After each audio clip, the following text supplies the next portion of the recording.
السلام علیکم ناظرین، آپ کا میزبان اسد اللہ بھٹی آج ایک نئے ویلاگ کے ساتھ میڈیا فوکس چینل پہ آپ کے سامنے حاضر ہے۔ جیسے میں سب سے پہلے آپ سے گزارش کرتا ہوں تو ہمارے چینل کو سبسکرائب کریں، بیل آئیکن کو دبائیں تاکہ آپ کو سارے نوٹیفیکیشنز ملیں۔ اچھا لگے ویلاگ تو اس کو لائک بھی کریں اور ہو سکے تو اپنے دوستوں میں شیئر کریں۔ ناظرین، 8 فروری کے انتخابات کے بعد سارا پروسیس کل اللہ تعالیٰ کی مہربانی سے کمپلیٹ ہوا۔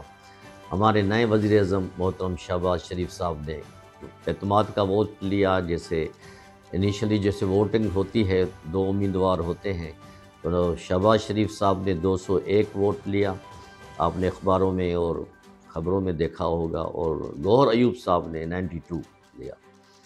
اس کے بعد انہوں نے تقریر بھی کی، اور تقریر کے دوران جو کچھ ایوان میں ہوا وہ ہر پاکستانی کے لیے میں ایک سخت لفظ استعمال کر رہا ہوں کہ شرم کے مارے وہ ان کے سر جھک گئے۔ یعنی ہم اتنے پڑھے لکھے لوگ، اور قومی اسمبلی کا جو تقدس ہے، جو اس کا وقار ہے، اس کا کسی نے بھی احترام نہیں کیا، نہ نواز لیگ نے کیا، نہ پی ٹی آئی والوں نے، جو آج کل سنی تحریک اتحاد کے جو ممبر بن گئے ہیں، نہ انہوں نے کیا۔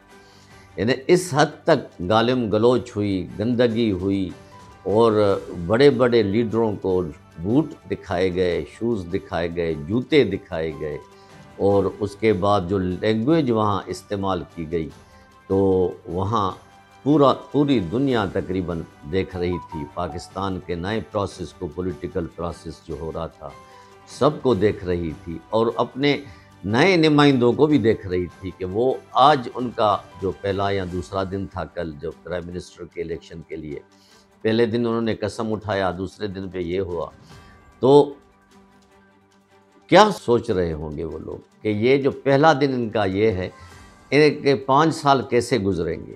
ان کو کوئی بھی پرواہ نہیں ہے، خاص کر کے جو اپوزیشن میں لوگ ہوتے ہیں، کہ ملک کی اکانومی کیا ہوگی، ملک کی ترقی کیا ہوگی، ملک کے لوگوں سے اور ممالک سے ہمارے تعلقات کیا ہوں گے۔ بس ان کو یہی تھا کہ بس جو کچھ بھی ہے ہمارا لیڈر ہے۔ دونوں طرف سے ہر کوئی اپنے اپنے لیڈر کے لیے بڑا جذباتی ہو رہے تھے، ان کو کے لیے گھیرے میں کیے ہوئے تھے، ان کے لیے پروٹیکشن کر رہے تھے۔ ایک پارٹی گالیاں دے رہی تھی، دوسری پارٹی پروٹیکٹ کر رہی تھی، پھر دوسرے پارٹی کا لیڈر اگر بات کر رہا تھا تو پہلے والی پارٹی ان کو گالیاں دے رہی تھی۔ یہ کیا ہے؟ اس قسم کی جو صورتحال اسمبلی میں ہو گئی، پوری دنیا ہم پہ ہنس رہی تھی۔ لوگ سوچ رہے تھے، خاص کر کے جو ہمارے پڑوسی ممالک ہیں، جن کے ساتھ ہمارے سوائے ایک ملک کے اچھے تعلقات نہ ہونے کے برابر ہیں، افغانستان والے بھی دیکھ رہے تھے، انڈیا والے بھی دیکھ رہے تھے، ایران والوں نے بھی دیکھا، پوری دنیا نے دیکھا کہ جو پہلا دن اسمبلی کا ہے وہ ہمارے ممبر کس طرح گزار رہے ہیں، ایک دوسرے کی کیا مٹی پلید کر رہے ہیں، ایک دوسرے کو کس القاب سے نواز رہے ہیں۔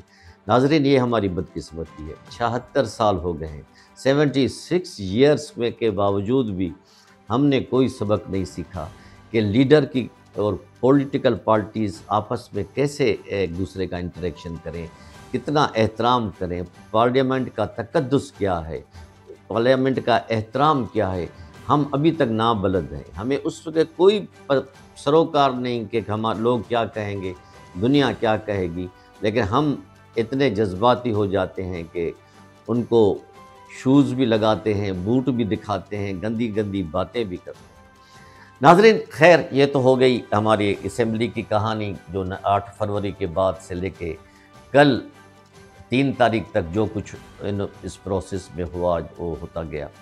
اب جو نئی گورنمنٹ آئی ہے ان کے لیے کیا چیلنجز ہیں؟ یہ کوئی وہ نہیں ہے مٹھائی کے آ کے وہ جو پرائم منسٹر یا اس کی کیبنٹ آگے کھائے گی، ان کو اس کا حساب دینا پڑے گا۔ آئی ایم ایف کے ساتھ ان کی ڈیلنگ ہوگی، آئی ایم ایف ہمیں کن شرائط پہ قرضہ دے گا، کس طرح ہم اپنے ملک کی اکانومی کو چلائیں گے۔ اور یہ بھی آپ کو پتہ ہوگا کہ ہماری ایک پارٹی کے لیڈر نے آئی ایم ایف کو خط بھی لکھ دیا ہے کہ یہ گورنمنٹ جو ہے لیجیٹیمیٹلی صحیح نہیں ہے، انہوں نے تقاضا قانونی کے پورے نہیں کیے ہیں، تو ان کے ساتھ کوئی ایگریمنٹ نہیں ہے۔ ناظرین، ہے کوئی ایسا لیڈر دنیا میں جو اپنے ملک کے خلاف، انہوں نے تو یہ کہہ رہے ہیں کہ ہم اس پارٹی کے خلاف کر رہے ہیں، لیکن اس کی پارٹی جو دوسری ہے وہ ملک کے لیے قرضہ لے گی ان سے کہ ایسا کوئی خط لکھے؟ یہ کتنی امیچورٹی ہے ہمارے ملک کے لوگوں کی۔ یہ میں نہیں کہتا ہوں کہ صرف ایک پارٹی والے گندے ہیں، ہمارا پورا تالاب جو ہے وہ گندی مچھلیوں سے بھرا ہوا ہے۔ ضرورت اس بات کی ہے کہ ہمیں اب بھی اللہ تعالیٰ نے موقع دیا ہے کہ ہم اپنا تھوڑا بہت خیال رکھیں، ملک کی عزت، ناموس، وقار کا خیال رکھیں۔ اگر ملک کی عزت ہے تو ہماری عزت ہے۔ پاکستان میں جب بھی کوئی کہیں جاتا ہے، اس کے سامنے جب پاکستان کا جھنڈا آتا ہے تو پورے ملک کو وہ ریپریزنٹ کرتا ہے۔ میں آپ کو اپنی میں تو ایک سمپل سا بندہ ہوں، مثال دوں۔ میں پی ٹی وی کی طرف سے جب میں بالی گیا انٹرنیشنل کانفرنس کے لیے، میرے سامنے جب پاکستان کا جھنڈا رکھا گیا، ناظرین ایمانداری سے بتا رہا ہوں کہ میرے آنکھوں میں آنسو آ گئے کہ میں ایک ناچیز سا انسان، میرے سامنے پاکستان کا جھنڈا ہے، مجھے اس جھنڈے کی لاج رکھنی ہے۔ ہم تو 24 کروڑ عوام ہیں، ہم اپنے عوام کو ریپریزنٹ کر کے اسمبلیوں میں آتے ہیں، اس کے باوجود بھی ہم اپنے انٹرسٹ کی خاطر یہ کرتے ہیں کہ بھائی اس ملک کو قرضہ نہ دو، اس ملک کو یہ نہ کرو، یہ ملک کرو۔ یعنی ہم خود اور ملکوں کو اور ملک کے نمائندوں کو یہ دعوت دیتے ہیں، بیل ہمیں مار، ہمارے ملک میں مداخلت کر۔ ہم ایک ساورن کنٹری ہے ناظرین۔ تو بات تو بہت بڑی ہے، اب تو پہلا دن ہوا ہے۔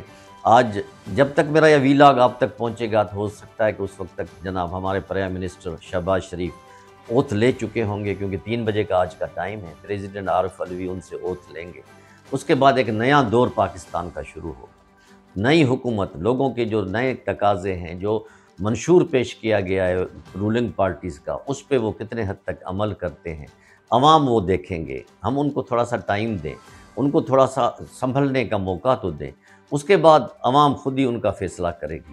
تو میری آپ سے یہ آخری دفعہ اور یہ اس لائیو ویلاگ کے تھرو ایک گزارش ہے کہ ملک کے نام پہ دھبا نہ لگائے۔ ملک ہے تو ہم ہیں، ملک کے لیے دعا کریں۔ سیاسی لیڈر تو آتے جاتے رہتے ہیں، لیکن ملک جو ہے ہمارا قائم اور دائم ہے۔